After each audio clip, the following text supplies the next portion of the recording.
All right, Gator fans, let's put an end to all the speculation and worry and concern. Let's talk about QB1.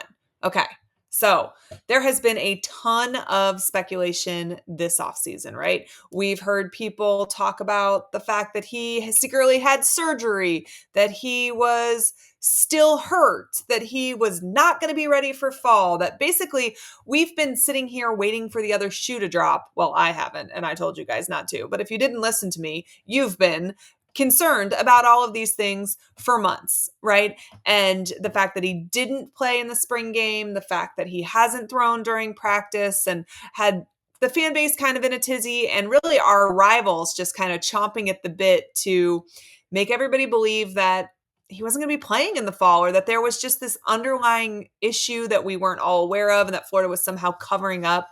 Well, that can all be put to rest. There have been videos. He posted a video actually on Instagram showing him throwing. He is laser accurate, throwing at full strength, right? There is absolutely nothing to be concerned about. I think it's important that this video was put out there. I think it's important that we continue to talk about this because this season rides on DJ Lagway, right? Florida has a ton of the right pieces in place. They've got the best offensive line that they've had arguably since the Pouncey brothers, right? They have incredible talent at wide receiver. They've got that running back room is maybe one of the most stacked in the entire country. Defense looks like they are ready to go. And the outcome of this season is going to be based largely on the success that Lagway is able to find. And consequently, Napier's future too, right? If this season is a success, and in my mind, a success is probably 9 wins or more, right? If this season is a success, the heat is fully off Napier. I really feel like those flames got dialed back a lot towards the end of last season. What UF was able to pull off the last 6 games of the year was incredibly impressive. The 180 Florida did from, like, let's say the Texas A&M game to where they were beating LSU and Ole Miss and Florida State and taking care of business in the bowl game. They looked like 2 different teams. I really do think that there was so much improvement and the heat got dialed back a little bit. And I think, you go into this year 4, it's all your team, right? It's the roster that Coach Napier recruited. It is the players that he handpicked for the system that he wants to run. And so you're going to need to see another step forward. I think that our mental health as fans depends on seeing a little bit of a step forward. And this team is built to take not just a little step, but honestly, a big step forward.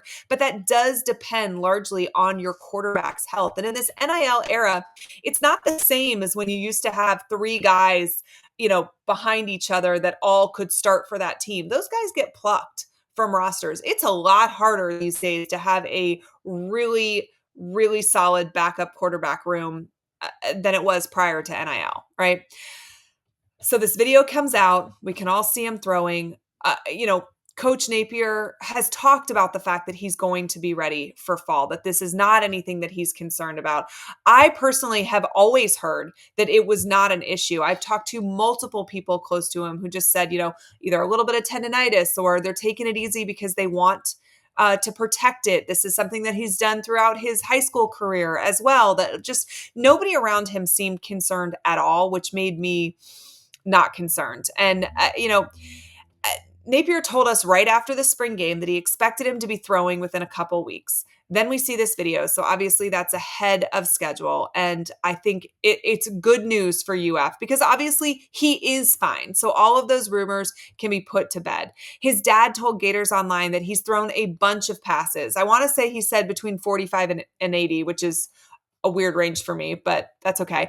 But I think those numbers, the point of those numbers, right, were to emphasize the fact that he didn't just make a couple throws. He didn't go out and throw 5 footballs in the backyard. When you're throwing 45 or 80 balls, you're not dealing with an injury, right? And, I think there's part of me that wonders how much of this was to give time to backups to get more prepared. We saw what happened the last 2 years in a row as Gator fans, what happens when QB1 goes down, right? Unfortunately, Graham Mertz suffered an injury in both of those seasons. We saw DJ suffer an injury last season as well. And you do need to have the next man up mentality, but also have those guys prepared in case the worst happens. And as Gator fans, obviously, we're never hoping for the worst to happen.